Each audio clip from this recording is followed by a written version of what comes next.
Welcome to a new video. I hope you had an amazing day. Let's take a look at some news stories, shall we? The first story is called, "Don't Act Like You Are Doing Us a Favor."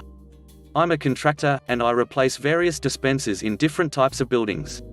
No matter what the job is, I do not discard the old equipment that I take out without a $1 per unit charge. I have to take them to the dump, separate the materials, break down the cardboard, etc.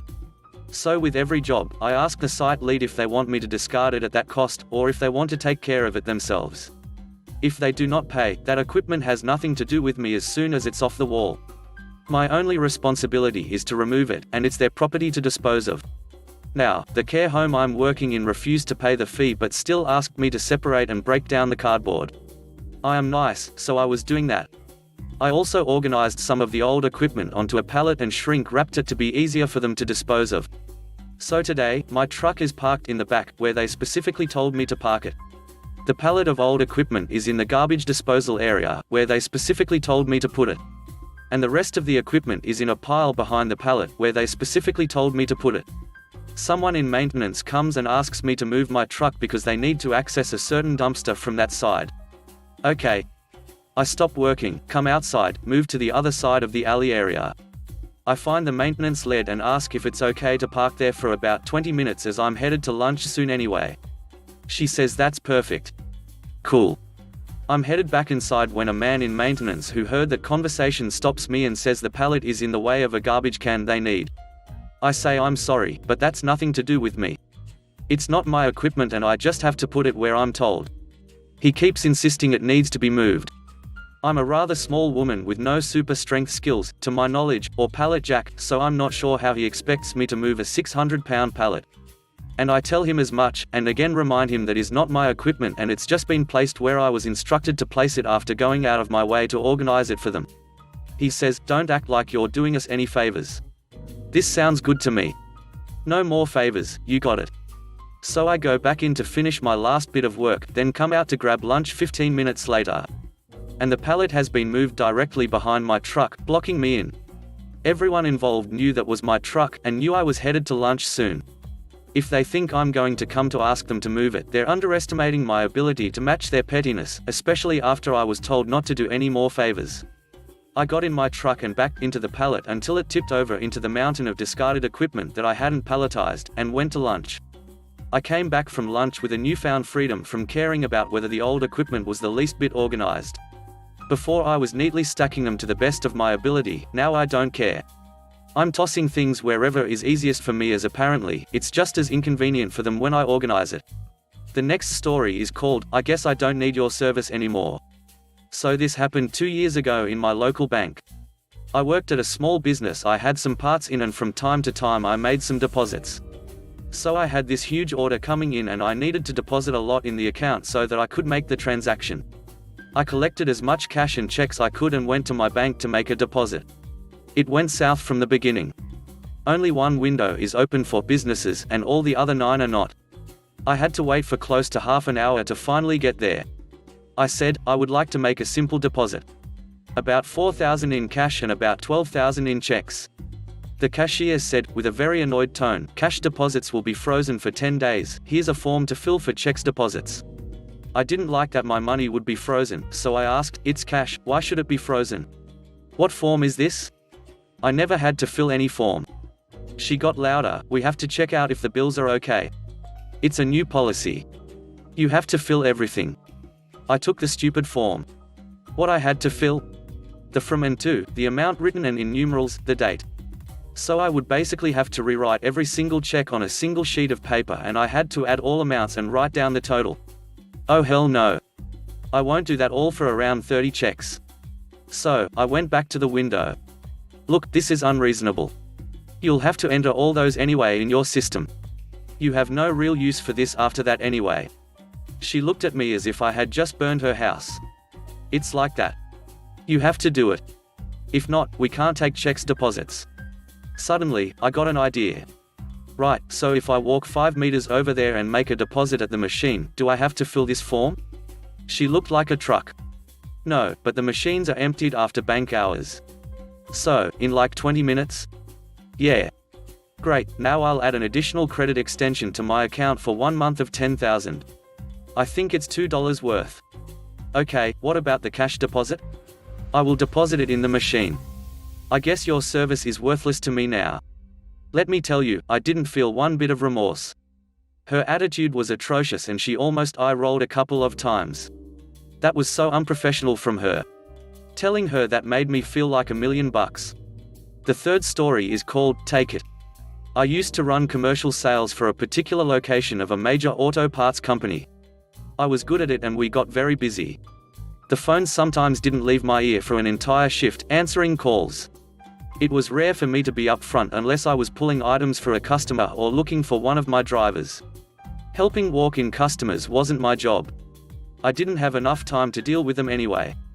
This led to me being the manager who throws people out because they knew I wanted to get back to my desk in the back to do my work, especially during the afternoon when we got busier. One day, I'm on the phone with one of my best customers, and he's placing a huge order. The kind of order that will require my guys to make 2 trips to get him everything and 2 motors that we needed to have an actual truck schedule delivery for. I'm in the middle of this order and I hear my least favorite words screamed from the front in the most Karen voice I have ever heard. Get me someone who knows what they're talking about. Get me your manager. Now, the shift lead was busy helping customers as well. The store was slammed, and the store manager was on his lunch.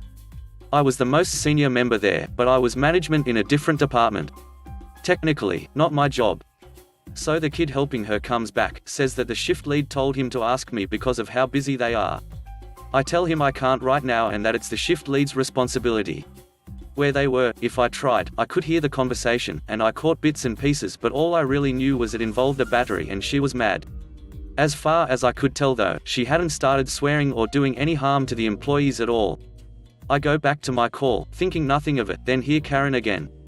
You're even stupider than the first kid. Of course, I prepared for what was next.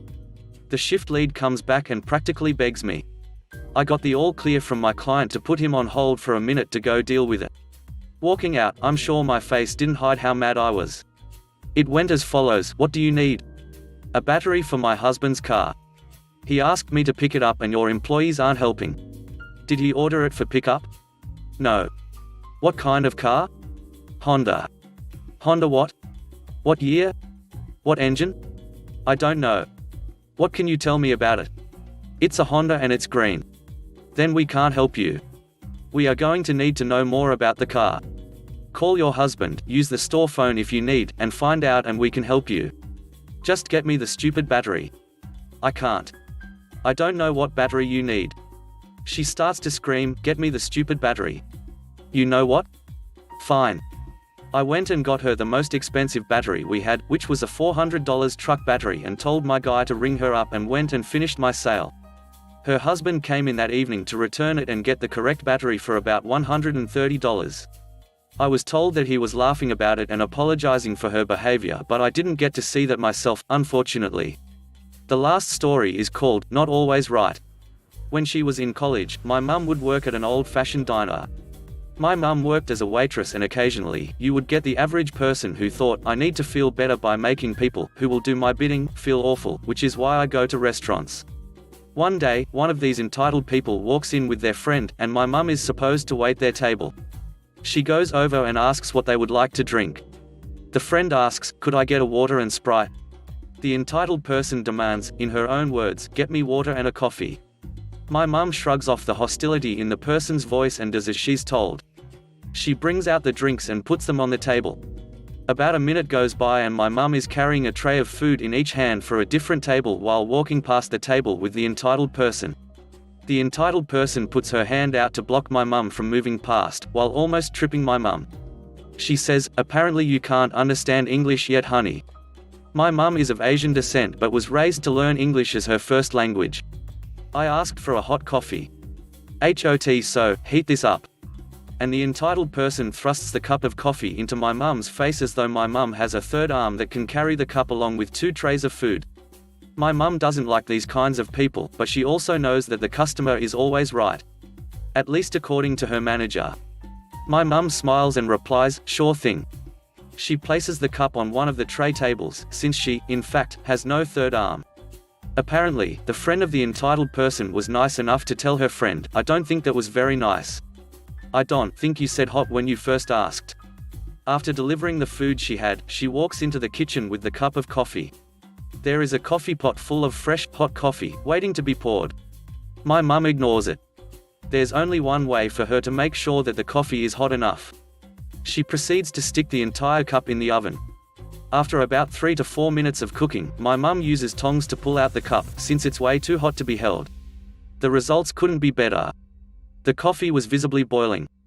My mum places the cup on a tray, using tongs, to make sure she doesn't have to hold the cup. She walks over to the table, smiling, and places the cup on the table, using tongs. The entitled person stares at the cup, almost as though she realizes what she had brought upon herself. The cup itself was even emitting steam. The liquid inside, bubbling with heat. That person didn't even touch the coffee. Thanks for watching the video. I hope you enjoyed it. If you did, please consider subscribing to the channel for more content. Let me know what you think about the stories in the comment section below. Have a great day. Bye bye.